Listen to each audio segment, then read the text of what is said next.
Hello everyone, welcome to Studies with Joy. Welcome to my YouTube channel. आपका स्वागत है हमारे चैनल पे। आज हम लोग करने वाले हैं इंग्लिश राइटिंग स्किल्स के एक टॉपिक के बारे में जो कि बहुत ही इम्पोर्टेंट है, यानी कि how to write a critical appreciation of the poem. So we are going to learn what is the format of writing a critical appreciation of a poem and what are all the important points to be included in it. Because this topic और this writing skill ये हमेशा include की जाती है आपके English papers में. Mostly 8th standard 9th standard और 10th standard के लिए मोस्टली आती है, और स्पेशली 10th स्टैंडर्ड के लिए ये टॉपिक बहुत इंपॉर्टेंट है क्योंकि उनके 10th के पेपर में इसके 8 मार्क्स भी होते हैं. So it's very important that you know and you write a perfect appreciation of a poem so that you get at least 6 or 7 marks for it. So we are going to discuss about all the important topics related to this, how to write a critical appreciation. So watch this video till the end and do not miss any part of this video.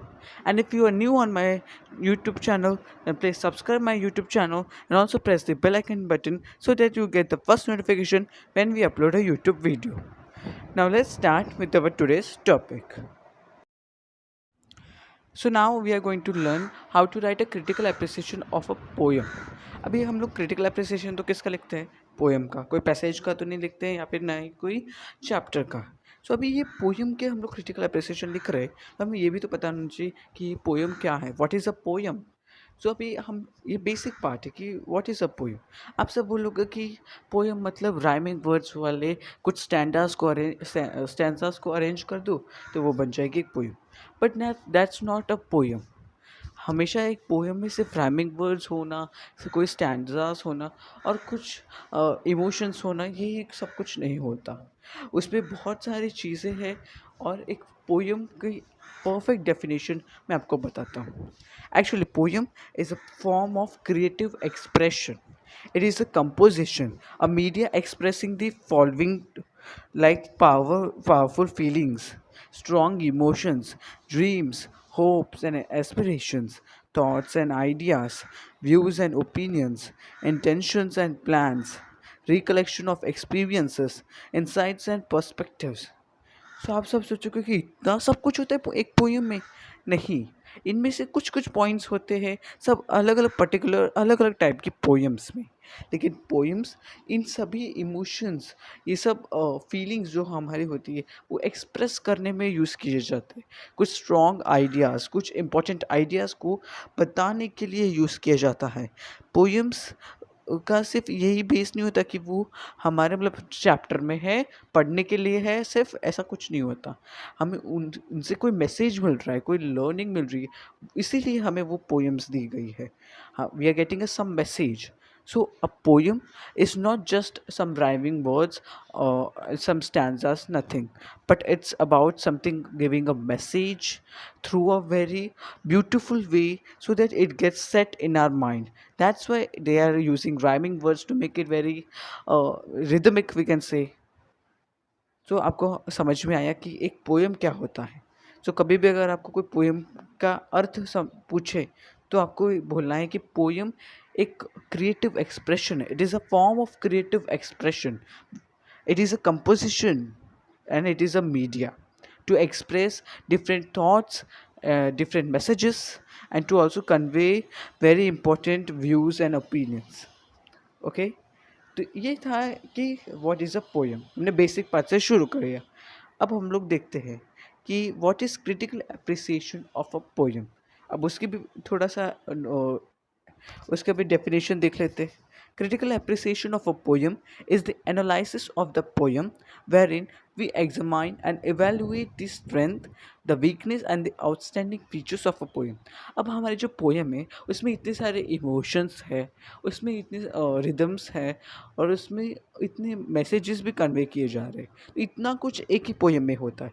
अब उसे examine भी करना एक कला है. So that is called a critical appreciation of a poem. What is appreciation of a poem? It is the analysis of the poem wherein we examine, हम poem की strength, poem की जो वीकनेस है, जो outstanding features of poem, like its figures of speech, its message conveyed, its central idea. So these are outstanding features of poem. हम critical appreciation लिख के उसे examine करते हैं. We try to understand the purpose of the poem, that is the message conveyed from the poem, or the central idea of the poem. Interpret it and analyze the techniques used by the poet to convey what he intends to. तो poet क्या हमें कहना चाहता है इस poem के द्वारा, जो मैसेज हमें दे रहा है, वो समझने के लिए हम पोएम को एग्जामाइन करते हैं और एक क्रिटिकल एप्रिसिएशन प्रिपेयर करते हैं. So this is the critical appreciation of a poem. और हम लोग इसी वजह से करते हैं, एक क्रिटिकल एप्रिसिएशन लिखते हैं, और हमें बहुत बार लिखने को भी आता है. आपको एग्जाम्स में भी इन्हें इंक्लूड किया, क्योंकि ये बहुत ही इंपॉर्टेंट है कि आप उस पोएम में जो आपको मैसेज दिया है, उस पोएम का जो सेंट्रल आइडिया है, क्या आपने वो समझा, तभी आप वो ये लिख पाओगे जो critical appreciation of a poem है. इसलिए आपको जो भी पोएम्स आपके होती है टेक्स्ट बुक्स में, आप उनको एकदम ध्यान से और अच्छे से उनकी जो एक्सप्लेनेशन है वो समझनी चाहिए.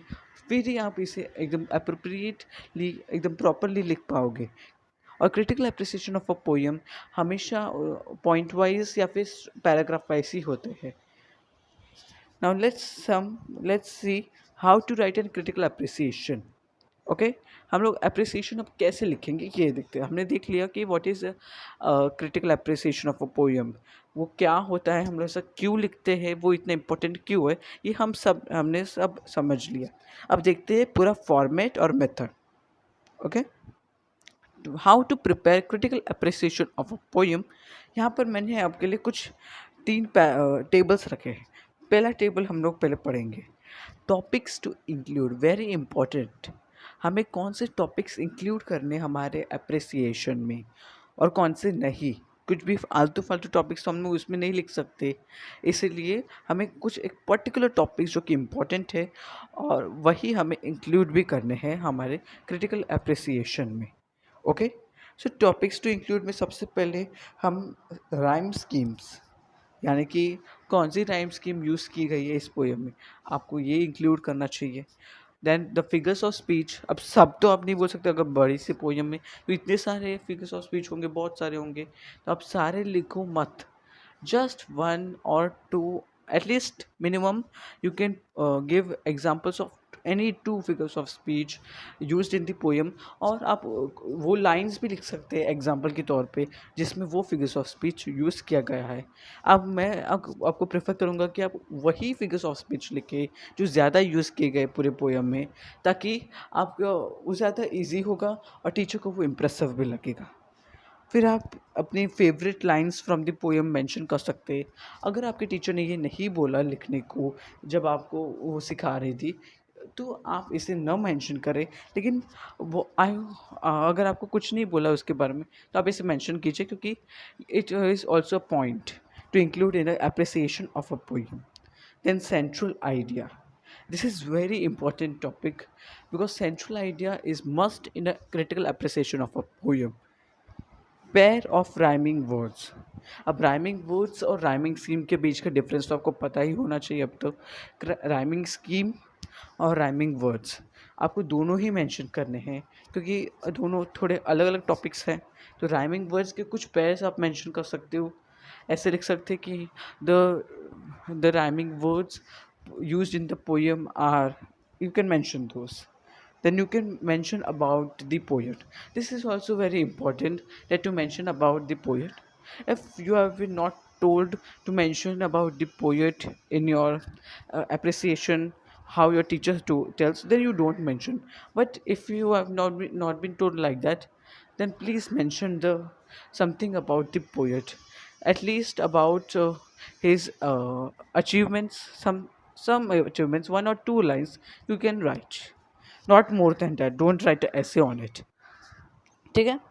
और फिर आप ये भी मेंशन कीजिए कि पोएम का मैसेज क्या है, मतलब पोएम हमें कौन सा मैसेज दे रही है, हमें क्या बताना चाहती है, कि हमें ऐसा करना चाहिए, we should take these measures to avoid this. ऐसा कुछ हमें बोल रही है हमें poem. That also you need to mention, and that is a very important point, and that is must in your एक appreciation.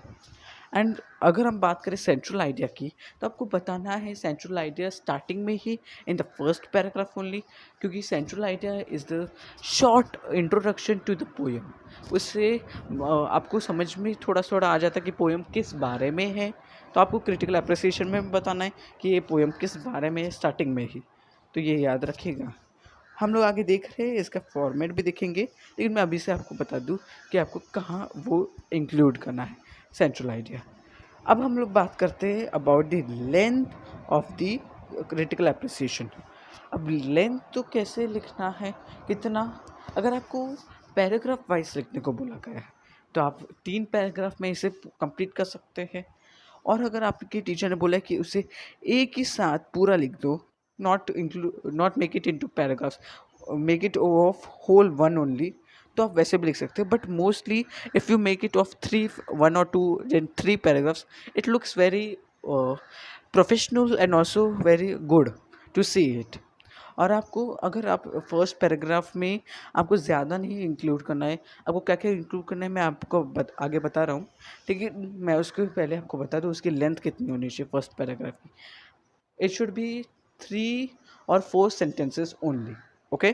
Then second paragraph is the main base of your appreciation, तो वहाँ पर आपको ज़्यादा कुछ include करना है। all the important topics you will include in your second paragraph only, so it should be about 6 or 7 sentences. And the last paragraph is the conclusion, यानी कि आप क्या मैसेज मिल रहा है पोएम से, वो उस लास्ट पैराग्राफ में हम लोग मेंशन करेंगे, और कुछ फेवरेट लाइंस भी फ्रॉम द पोएम। तो वो होने चाहिए 3 or 2 सेंटेंसेस में ही वो ख़त्म हो जाना चाहिए, और ये हो जाएगा आपका पूरा एक critical appreciation of a poem.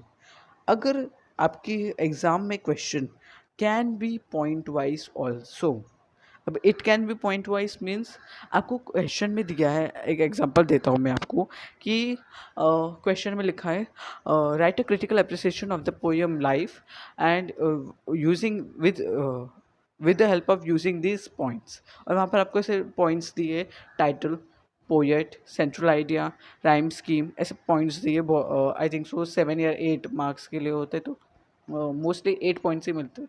तो 8 पॉइंट्स आपको ऐसे दिए, ये सब चीज़ें जो मैंने अभी आपको बोली, तो अगर ऐसे दिया है तो आपको उसे पॉइंट वाइज ही लिखना है। आपको क्वेश्चन इस तरह दिया है, और अगर आपको ऐसे ही क्वेश्चन दिया है पॉइंट्स में, और वहाँ पर मेंशन किया है कि right the critical appreciation in a paragraph wise, तो आप पैराग्राफ में लिखिए। मैं आपको एक्सप्लेन करता हूँ कि कब क्या करना है। देखिए, आपको सबसे पहले अपने टीचर से क्लियर करके रखना है कि आपको आपके स्कूल में क्या फॉर्मेट है, उसे पैराग्राफ वाइज में लिखना है कि पॉइंट वाइज में। दोनों को ही एग्जांपल्स मैं आज आपको समझाने वाला हूँ, तो आप इस वीडियो को एंड तक देखेगा। तो मैं आपको बता देता हूँ कि पैराग्राफ वाइज में आपको 3 पैराग्राफ्स में लिखना है, और पॉइंट वाइज में आपको पॉइंट्स लिखने हैं। देखो, फर्स्ट पॉइंट टाइटल, और फिर टाइटल में लिखना है। फिर सेकेंड पॉइंट पोएट, तो पोएट का नाम लिखना है, वहीं पर लिखना है जो भी अबाउट द पोएट वो भी। सेंट्रल आइडिया थर्ड पॉइंट, इस तरह आपको लिखना है पॉइंट वाइज में। तो आपको अपने टीचर से क्लियर कर लेना है कि कौन से टाइप का आपको लिखना है। और अगर आपको टीचर बोले कि दोनों ही आ सकते हैं, कोई भी आ सकता है, तो आपके क्वेश्चन में मेंशन होगा, उनके क्वेश्चंस भी अलग होते हैं। अगर मोस्टली पैराग्राफ वाइज के लिए क्वेश्चन आता है कि just right a critical appreciation of the poem life, बस इतना ही आएगा, तो आपको समझ जाना है कि वो पैराग्राफ वाइज है। लेकिन अगर वो आपको पॉइंट वाइज दिया है, जैसे कि with the help of these points, title, poet, तो फिर आपको वहाँ पर कंफर्म करना है टीचर्स के साथ कि अगर ऐसा आता है तो आपको पॉइंट वाइज लिखना है कि ये paragraph wise. Okay, important points some I want to tell you. Question can be point wise और paragraph wise, so prepare for both. वो कोई भी हो सकता है, मोस्टली बोर्ड में तो आपको दोनों के लिए प्रिपेयर करके रखना चाहिए, वो कैसे भी आ सकता है। फिर name of the poet and figures of speech is must, मैंने आपको बोला ही था पहले भी। Some points can be deducted, हाँ कुछ पॉइंट्स जो आपके टीचर को आप पूछ के उन्हें कम कर सकते हो, बट मैं बोलता हूँ आपको, अगर आपके टीचर ने मना नहीं किया वो पॉइंट्स रखने से, तो आप सभी पॉइंट्स को इंक्लूड कीजिए, ताकि आपका अप्रिसिएशन एकदम फुल परफेक्ट लगे और इसमें कोई भी कमी ना हो, जिससे आपके टीचर अब उसके लिए मार्क्स काट सके। ठीक है, अभी देखते हैं आगे एक पैराग्राफ वाइज एप्रिसिएशन कैसे लिखते हैं। मतलब मैंने आपको बोला था कि फर्स्ट पैराग्राफ में कैसे लिखना है, क्या लिखना है, और सेकंड पैराग्राफ और थर्ड पैराग्राफ के बारे में आपको बताता। Format of writing, first paragraph about poem and poet you have to mention, मतलब पोएम के बारे में और पोएट के बारे में. In the first paragraph, start with the name of the poem and the poet. Tell something about the poet and about the poem or central idea of the poem. जैसे कि मैंने आपको पहले भी बोला था, central idea of the poem आपको first paragraph में लिखना है, लेकिन डायरेक्टली मत कर स्टार्ट करना. सबसे पहले आपको लिखना है the title of the poem, उसके बाद आपको लिखना है the poet of the poem के बारे में, और उसके बारे में थोड़े से सेंटेंसेस लिख दीजिए, एक दो, और उसके बाद आप लिखिए the central idea of the poem, यानी कि उस पोएम में मेनली क्या है. बस इतना ही होना चाहिए हमारे फर्स्ट पैराग्राफ में. क्या क्या होना चाहिए?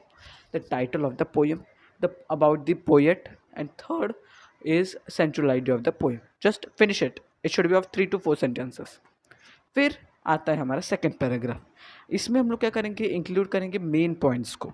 इन the second paragraph include the figures of speech used in the poem, pairs of rhyming words, rhyming scheme etcetera. जो भी मैंने बोला था उसमें से जो भी वाक्य रहा वो सभी पॉइंट्स आपको वहाँ पर इंक्लूड करने. फिगर्स ऑफ स्पीच जब आप इंक्लूड करते तब आपको एग्जाम्पल भी देने पोएम से, कि अगर आप अपने से लिख रहे हैं. Alliteration and personification are the figures of speech used in the poem, तो फिर आप एग्जाम्पल भी देख सकते, आपको एग्जाम्पल भी देना है. एलिट्रेशन का ये एग्जाम्पल, पर्सनिफिकेशन का ये एग्जाम्पल पोएम में से, ये आपको इंक्लूड करना है.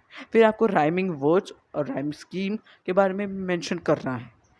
ओके. और पोएम के बारे में भी आप कुछ लिख सकते हैं कि पोएम मेनली उसके अंदर क्या बोला गया है, कैसा कंपैरिजन किया गया है, क्या क्या वहाँ पर किसी चीज़ के बारे में कंपैरिजन किया गया है, या फिर किसी पोएम किस बारे में अंदर से, मतलब वो किस तरह उसे लिखी गई है. कि आप ऐसे लिख सकते हैं कि पोएम में इस तरह कंपैरिजन करके हमें एग्जांपल्स दे रहे पोएट. बहुत बार ऐसी भी पोएम्स होती है. फिर बहुत सारी अलग अलग पोएम के जो बेस है आपको वो समझ के लेना है, और आपको उसके बारे में 2-3 लाइन्स लिखनी है, और इसके साथ आपका सेकंड पैराग्राफ कंप्लीट होता है. फिर आता है आपका थर्ड पैराग्राफ, मैसेज कन्वेड. आपको जो मैसेज पोएम से कन्वे हो रहा है वो आपको थर्ड पैराग्राफ में मेंशन करना है.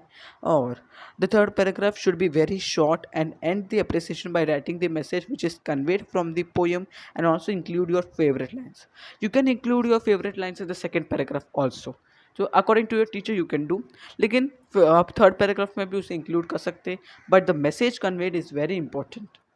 वो आपको लिखना है कि क्या बोल रहे हैं हमें पोएट, हमें क्या मैसेज दे रहे हैं. तो ये होता है पूरा format of writing the critical appreciation of a, this is paragraph wise format. ठीक है. पॉइंट वाइज में जो आपको क्या करना होता है, उसमें कोई पर्टिकुलर फॉर्मेट नहीं होता. आपको जो पॉइंट्स दिए हैं आपको उन्हें पॉइंट्स में लिखना है. मैं आपको आगे एग्जाम्पल दिखाता हूँ. This is example of a point wise. आप देख सकते हैं राइट द अप्रिसिएशन. यहाँ पर एक पोएम का लिए कोरोमैंडल फिशर्स, ये पोएम है. तो यहाँ पर देख सकते हैं आप पॉइंट वाइज में इस तरह हम लिखते हैं. फर्स्ट पॉइंट टाइटल, फिर उस टाइटल को ऐसे लिख देते जो टाइटल में हम लिखने वाले थे सेंटेंस. फिर ये पोएट ऐसे पॉइंट होता है. फिर ये राइम स्कीम, फिर ऐसे फेवरेट लाइन्स, फिर ऐसे सेंट्रल आइडिया. ऐसे पॉइंट वाइज हम लिखते हैं. ऐसे बहुत सारे पॉइंट्स होते हैं, वैसे एटलीस्ट 8 पॉइंट्स तो आ ही जाएंगे आपको. सो आपको ऐसे लिखना होता है पॉइंट वाइज में. लेकिन अगर मैं पैराग्राफ वाइज की बात करूँ तो आप इस तरह लिखेंगे. ये लाइफ जो कि 9th स्टैंडर्ड की एक पोएम, उसका एक अप्रिसिएशन. आप देख सकते हैं यहाँ पर इस तरह एक पैराग्राफ वाइज में हम लोग इस तरह भी लिख सकते हैं. और आपको मैंने जैसे बोला फॉर्मेट में भी लिख सकते हैं. First paragraph, second paragraph, third paragraph. आप अगर first paragraph, second paragraph, third paragraph में ऐसे लिखे वो ज़्यादा बेटर होगा. मैं आपको वो प्रेफर करता हूँ क्योंकि वो बहुत अपनी क्रिटिकल अप्रिसिएशन को बहुत अच्छा बनाएगा. ओके. तो इससे तो मैंने आपको दोनों एग्जांपल्स भी दिए कि किस तरह एक पॉइंट वाइज होता है और एक पैराग्राफ वाइज होता है. तो आई होप कि आपको ये समझ में आ गया कि एक पॉइंट वाइज किस तरह हमें लिखना है और एक पैराग्राफ वाइज किस तरह लिखना है. सो आप अपने टीचर से पहले कंफर्म कर लीजिएगा किस तरह आपको आने वाला है, और या फिर आप क्वेश्चन के हिसाब से भी कर सकते हैं. तो आई होप कि आपने सारे टॉपिक्स समझ लिए, और आप प्लीज़ प्रैक्टिस कीजिएगा क्योंकि मैं तो आपको सिर्फ समझा रहा हूँ. आपने सुन भी लिया, समझ भी लिया, लेकिन अगर आप प्रैक्टिस नहीं करेंगे तो आपको एंड मोमेंट पे कैसे आएगा. तो आपको प्रैक्टिस करनी है अपने पोएम्स में. आपकी टेक्स्ट बुक होगी, उसमें से आप जितनी भी पोएम्स हैं उनकी सबकी प्रैक्टिस कर लीजिए. तो आपको बहुत ईजी हो जाएगा जब आपके एग्ज़ाम में आपको कोई क्वेश्चन आएगा। और कभी कभी ऐसा भी होता है कि आपको अनसीन पोएम के लिए क्रिटिकल अप्रिसिएशन लिखना होता है, तो तभी आपको ऐसे पोएम पूरी लिख के दी होगी, एक पैसेज की तरह पोएम पूरी लिख के दी होगी, और वहाँ पर आपको टाइटल और पोएट का नाम भी दिया गया होगा। आपको पूरी पोएम तभी की तभी समझनी होगी, और तभी के तभी आपको उसके अप्रिसिएशन में सेंट्रलाइज है वो सब लिखना होता है। तो वो उस तरह की प्रैक्टिस भी आप करके रखिएगा, स्पेशली 10th स्टैंडर्ड में ऐसा कभी कभी होता है। तो आप ऐसा उस तरह के लिए भी आप क्वेश्चंस के लिए प्रैक्टिस करके रखिए। और आपको एट द स्पॉट जब भी करना होता है तभी आपको ज़्यादा मेन पॉइंट्स पे ही करना है। मेन पॉइंट्स को थोड़ा एक्सपेंड करके आप लिख सकते हैं वहाँ पर, वरना आप नॉर्मली तो आपको पता ही है क्या करना है आपको। ठीक है, अगर आपको ये वीडियो पसंद आई मेरी, तो please like my this video and also subscribe my channel. Thanks for watching this video. Thank you.